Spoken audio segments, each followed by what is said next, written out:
Chers amis, bonjour et joie nouvelle de se retrouver sur les ondes de la 100.3. Il est 8h00 dans le studio de Christ Radio. Nous sommes le 22 octobre 2021 et nous continuons notre réflexion sur l'évangile de Luc. Et dans l'évangile de Luc, on a fini avec le baptême. On a insisté sur les 3 différents baptêmes, j'espère qu'on s'est compris. Ensuite, on a vu comment Jésus-Christ a reçu le baptême de Jean-Baptiste et le Père s'est manifesté à travers sa parole. Celui-ci est mon fils bien-aimé. La colombe est descendu sur Jésus-Christ, présence de l'Esprit Saint et Jésus.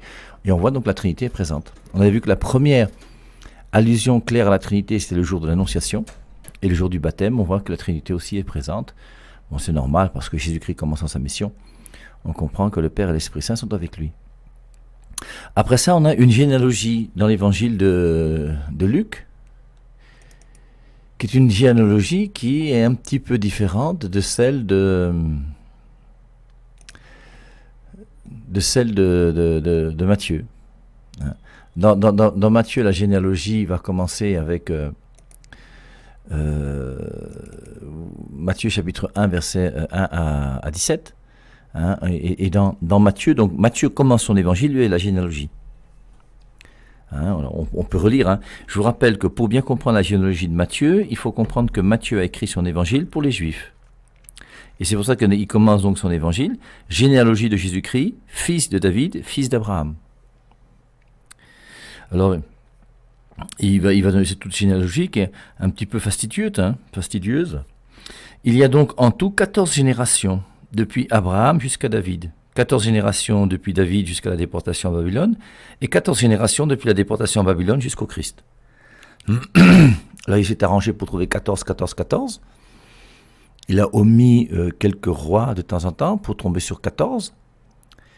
Et 14, alors, il y a, en commentant, en essayant de prendre quelques commentaires de ces passages sur la généalogie de Matthieu, on dit que 14, c'est 2 fois 7. Or, 7, c'est une semaine. 2 fois 7, 14, c'est 2 semaines. Donc, il y a 2 semaines d'abord pour les 14 premières générations, 2 semaines pour les générations suivantes, 2 semaines pour les générations qui sont dans l'attente, ce qui fait donc 6 semaines. Et la 7e semaine, c'est l'apparition de Jésus.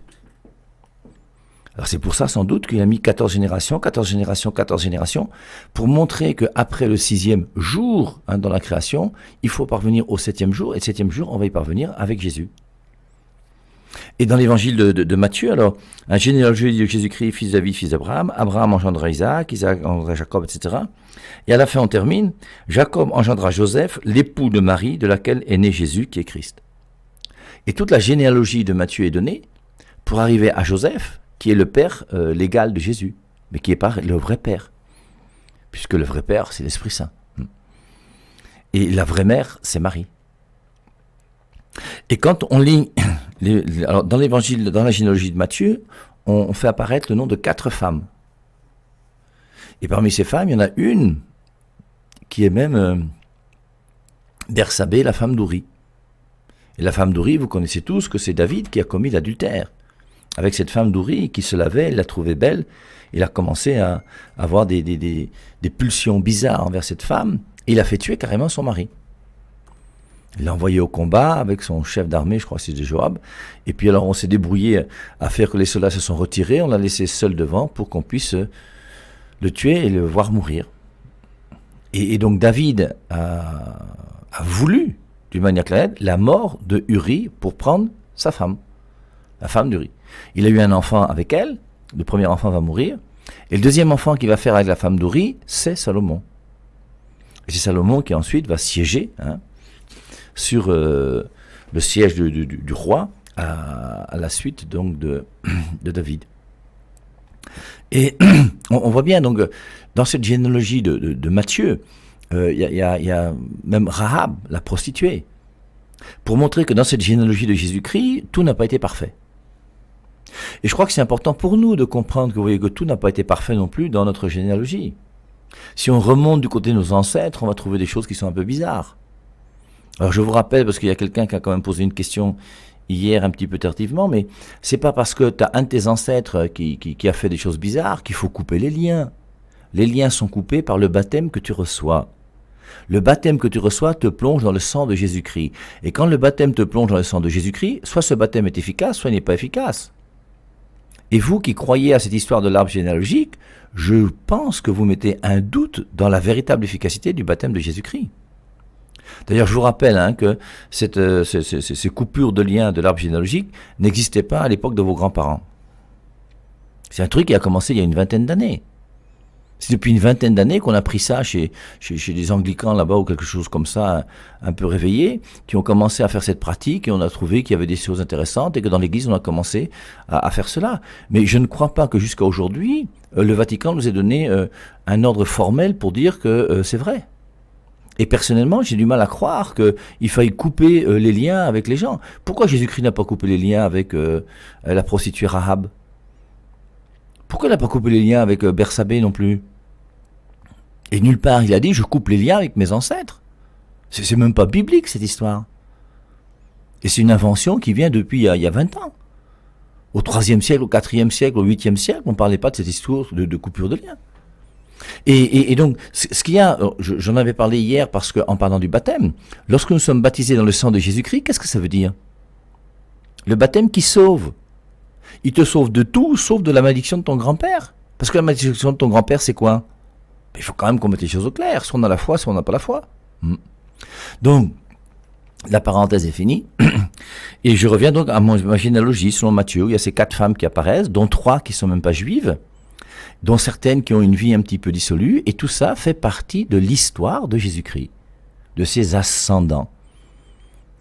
Et quelque part, c'est beau, et ça fait comprendre que Jésus-Christ est venu mettre un petit peu d'ordre aussi dans tout notre désordre à nous. Dans l'évangile selon saint Luc, la généalogie alors commence, c'est Luc chapitre 3 verset 23, et juste après le baptême de Jésus-Christ, donc on a la généalogie.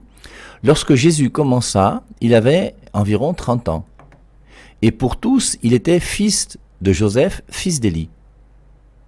Alors, ça, c'est Luc chapitre 3, verset 23. Je reprends. Lorsque Jésus commença, il avait environ 30 ans. C'est pour ça qu'on dit qu'il a commencé sa vie apostolique à 30 ans. Et pour tous, il était fils de Joseph. Donc pour les gens, c'était le fils de Joseph, puisque Joseph était l'époux de Marie. Et pour tous, il était fils de Joseph, fils d'Élie. Maintenant, je reprends la généalogie de Matthieu. Dans la généalogie de Matthieu, au verset 16, il dit « Jacob engendra Joseph, l'époux de Marie, de laquelle est né Jésus, qui est appelé Christ. » Dans Matthieu 1,16, on dit que le père de Joseph, c'est Jacob. Dans Luc 3,23, on dit que le père de Joseph, c'est Élie. Et on comprend qu'au bout d'un moment, les gens vont se dire « Mais c'est quoi ces histoires ?» Et vous nous dites que la Bible est un livre qui est inspiré par Dieu, qu'il n'y a pas d'erreur dans les Saintes Écritures.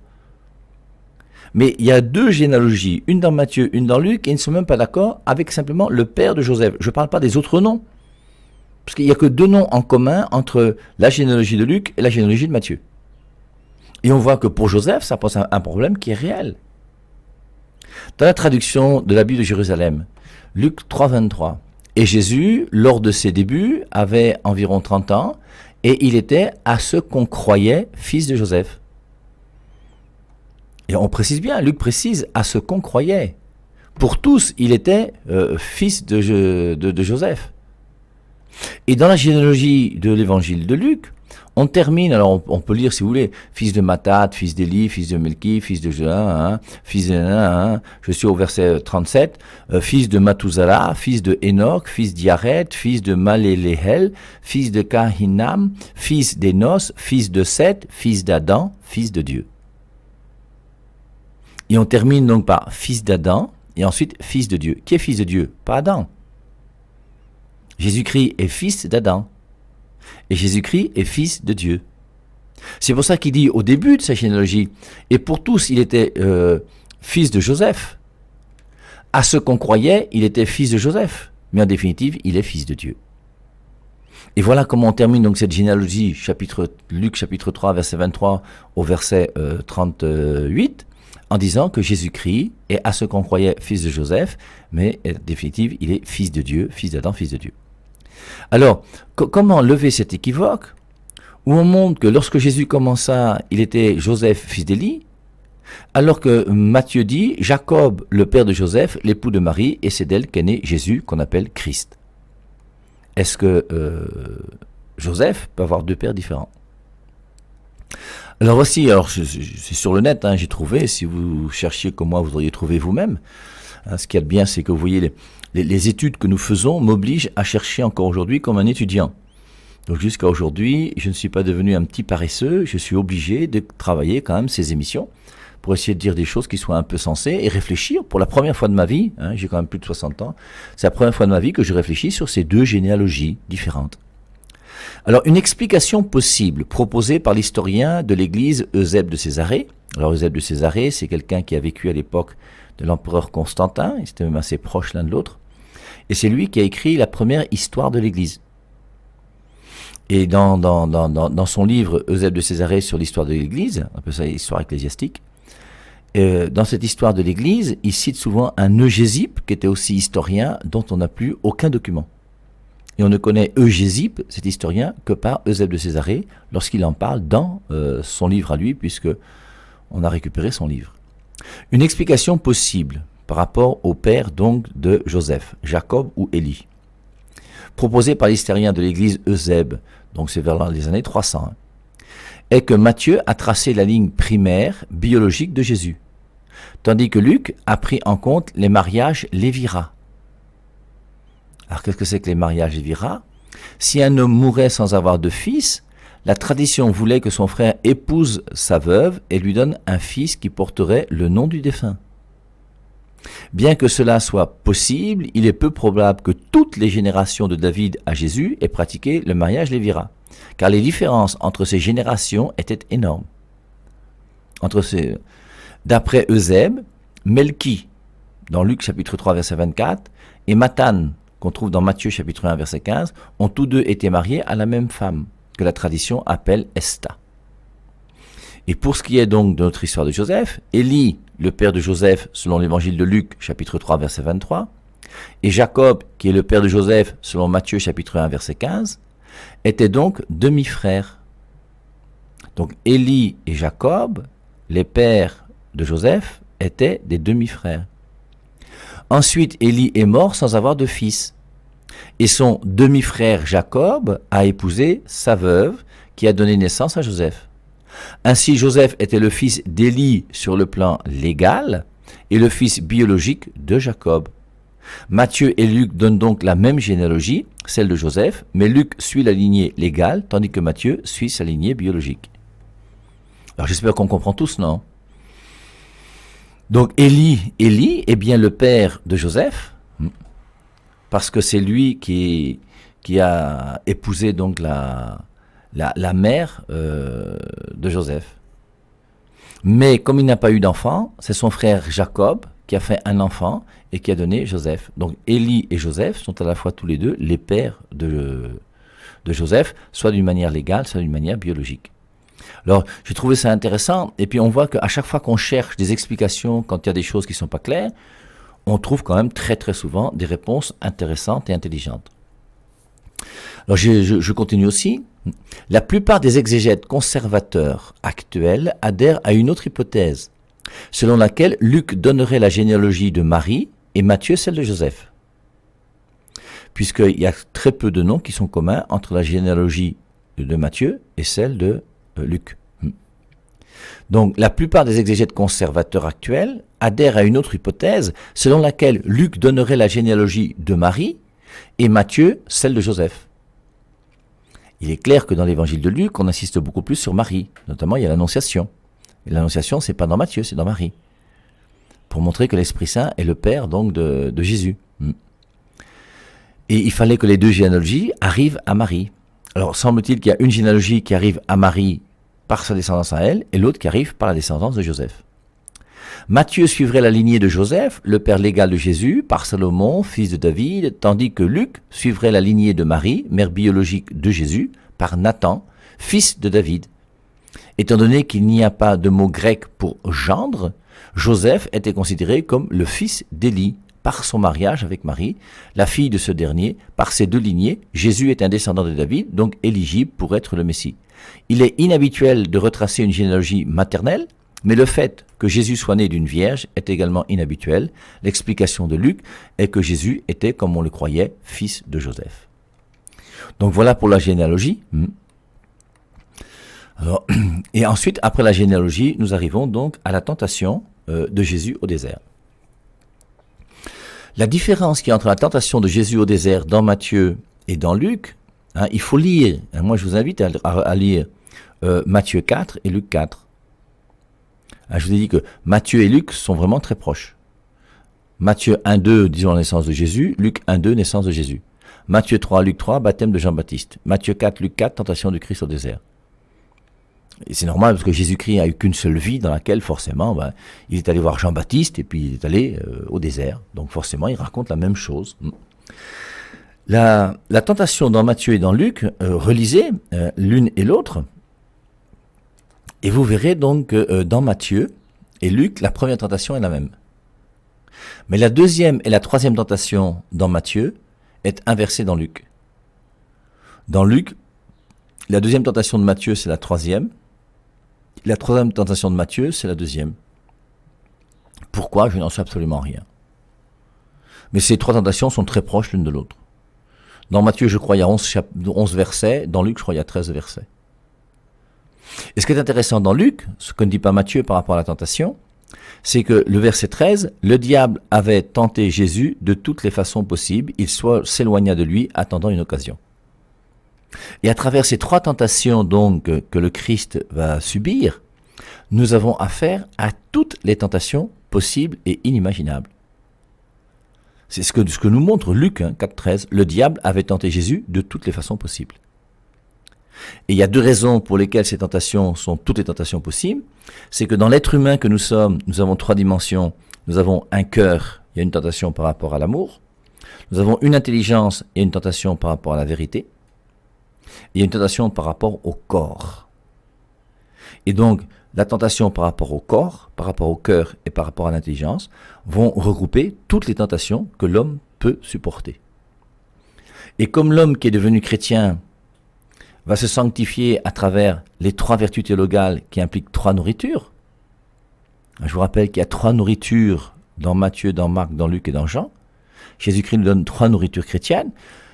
Une est très simple, ce qu'on va lire dans Matthieu 4.4 ou dans Luc 4.4. L'homme ne vit pas seulement de pain, toute parole qui sort de la bouche de Dieu.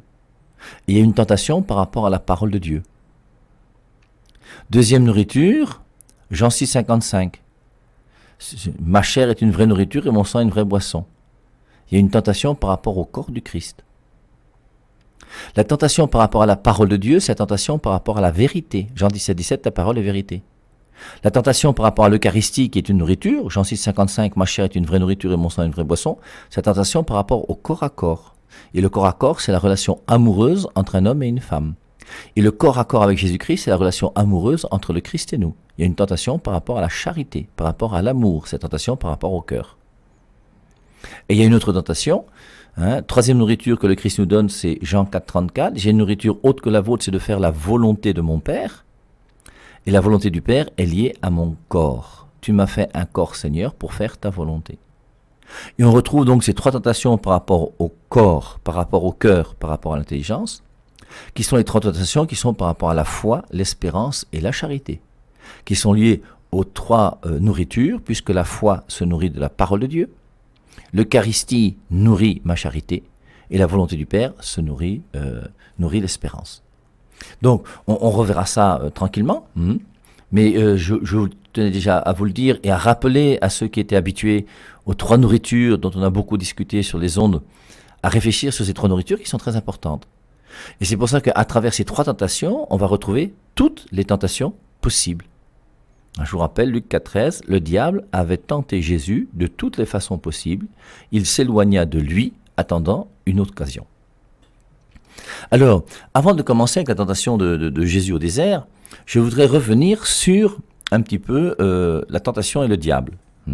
Alors, on peut relire le début de l'évangile, de la lettre de Jacques, où il est dit, verset 13, Jacques chapitre 1, verset 13, « Que personne, lorsqu'il est tenté, ne dise « c'est Dieu qui me tente ».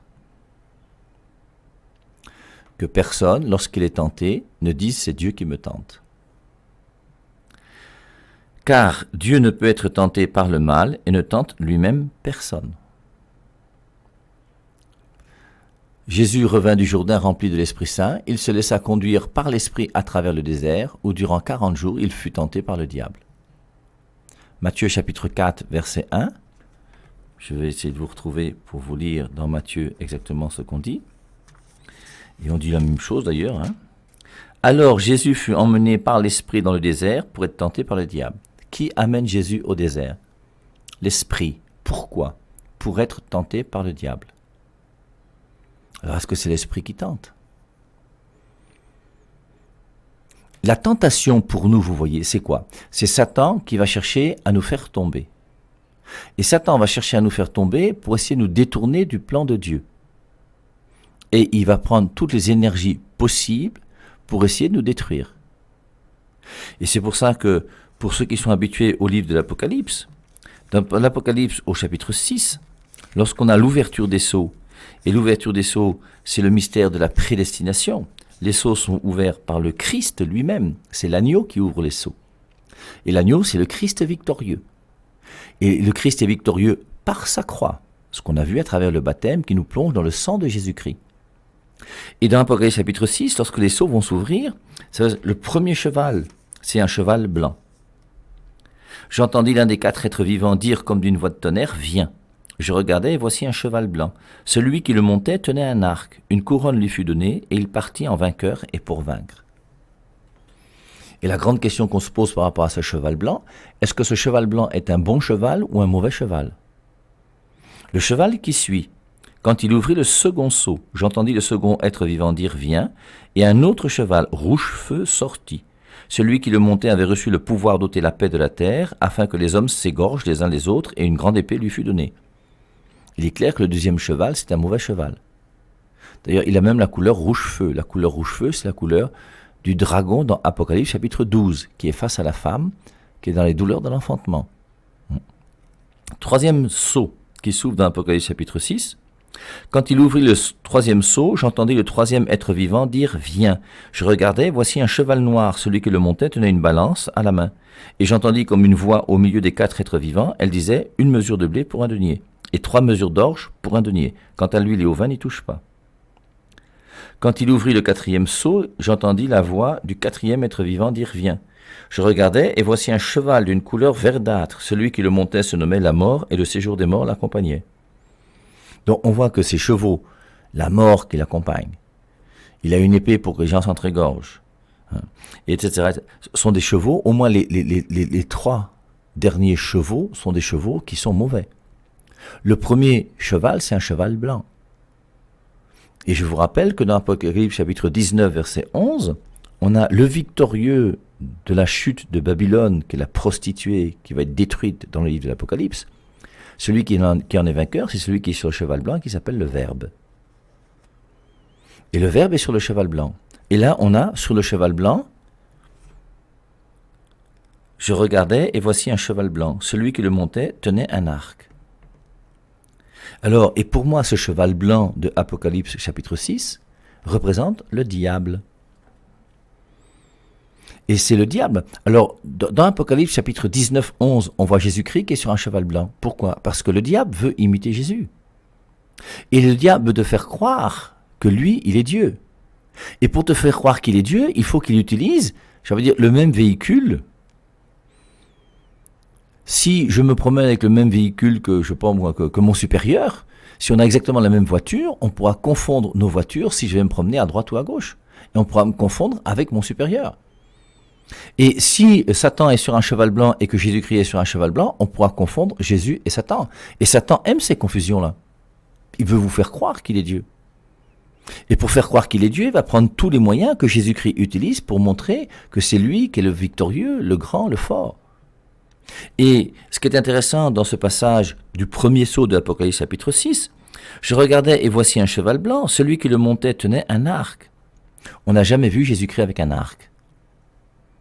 Si celui qui était le cheval blanc tenait une épée, ce serait beaucoup plus compliqué.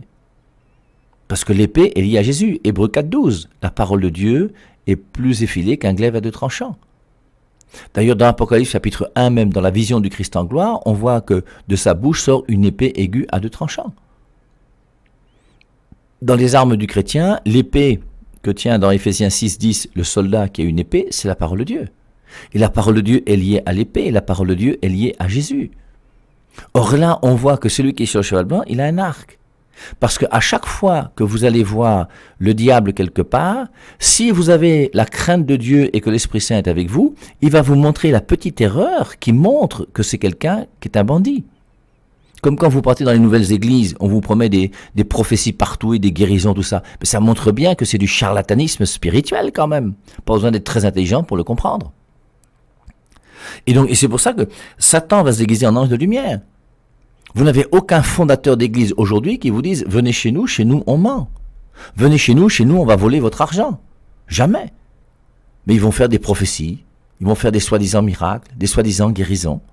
Matthieu 7, 21, je vous rappelle, ce n'est pas celui qui dit « Seigneur, Seigneur » qui entrera dans le royaume des cieux, mais celui qui fait la volonté de mon Père. Verset 22, « N'est-ce pas en ton nom nous avons prophétisé ? En ton nom nous avons fait des miracles ? En ton nom nous avons chassé les démons ?» Verset 23, Jésus dit « Allez-vous-en, je ne vous connais pas. » Et il y a plein de gens aujourd'hui qui font des miracles, qui sont prophètes et qui chassent les démons, que Jésus-Christ ne connaît pas. Et nous aussi, soyons suffisamment intelligents pour avoir un discernement qui soit capable de nous montrer si nous avons raison de suivre tel ou tel type qu'on appelle homme de Dieu, mot que je n'aime pas, comme vous savez. Donc on voit dans l'Apocalypse chapitre 6, à partir du verset 1, que le premier sceau s'ouvre sur un cheval blanc, et ce cheval blanc, c'est quelqu'un qui a un arc, donc qui est plutôt Satan que Dieu, et une couronne lui fut donnée, et il partit en vainqueur et pour vaincre. Et Satan n'est pas parti pour perdre. Satan est parti pour gagner. Et il sait qu'il y a un combat. Et dans ce combat, il part et il va prendre toutes les armes possibles, tous les arguments possibles pour pouvoir être vainqueur. L'ennemi de chaque chrétien, dès qu'un chrétien naît à la vie divine, ça c'est Apocalypse chapitre 12, la femme est dans la douleur de l'enfantement. Elle accouche un enfant. Et dès qu'elle accouche un enfant, qu'est-ce qui se passe ? Satan veut dévorer l'enfant. Dès que tu deviens chrétien, que tu donnes ta vie au Christ, que tu t'engages à suivre le Christ, une chose qui est sûre, c'est que Satan sera là pour essayer de te détourner. Combien de fois as-tu pris des résolutions pour barrer ton deuxième bureau, pour arrêter d'être corrompu, pour aller à la messe chaque dimanche, pour je ne sais pas quoi encore ? Et tu t'aperçois au bout d'un moment que c'est un peu plus compliqué que tu ne le pensais. En général même, le moment dans lequel nous sommes le plus tentés par le diable, c'est quand nous commençons le carême. Puisque au moment du carême avec le mercredi des cendres, on assiste donc à la messe, on reçoit des cendres sur le front, on nous rappelle, souviens-toi que tu es poussière et que tu retourneras à la poussière. On te rappelle qu'un jour tu vas mourir. Pour te rappeler que tant que tu es vivant, sache comment tu vis. Parce qu'un jour tu auras des comptes à régler. Hébreux 9, 27, il est réservé à l'homme de mourir une seule fois, après quoi vient le jugement. Et le jour donc du carême où tu commences le mercredi des cendres, aller à la messe et recevoir les cendres pour demander à Dieu de t'aider à faire un bon carême, tu prends des résolutions. Et en général, les résolutions que l'on prend le jour du carême sont des résolutions, si on arrive à les tenir jusqu'au jour de Pâques, on aura fait un carême formidable et la fête de Pâques sera une vraie réjouissance intérieure, au plus intime de ton cœur. Mais souvent aussi, quand on prend des résolutions, c'est là où on a toutes les tentations possibles et inimaginables. Tu as décidé que pendant le carême, mercredi des cendres, tu as décidé que je ne bois pas d'alcool jusqu'au jour de Pâques. Et comme par hasard, le lendemain du mercredi des cendres, le jeudi après les cendres, un ami qui devait être 3 casiers de champagne depuis 25 ans t'apporte ces 3 casiers de champagne. Et en t'apportant les 3 casiers, il dit que gars, ouvrons quand même une bouteille, non, on va quand même prendre... Et tu fais comment ? Et une chose qui est sûre, c'est le diable va chercher à nous détourner, à faire que nous ne puissions pas réaliser les intentions que nous avons choisies pour lui montrer que nous l'aimons. Je vous rappelle qu'aujourd'hui, nous sommes vendredi. Chaque vendredi, sur les ondes de la 100.3, on essaye de faire un effort pour faire un repas en moins, pour boire un peu moins de bière pour ceux qui boivent beaucoup de bière. Faire un effort pour entrer dans une église et prier Dieu davantage. Faire un effort pour lire davantage les Saintes Écritures, pour prier davantage. Et certains d'entre nous, aujourd'hui, arrivent à faire des efforts, ça leur coûte beaucoup moins qu'il y a quelques années. Les premières années, moi, où le vendredi j'essayais de faire un effort, c'était très très difficile. Aujourd'hui, ça devient quand même plus facile.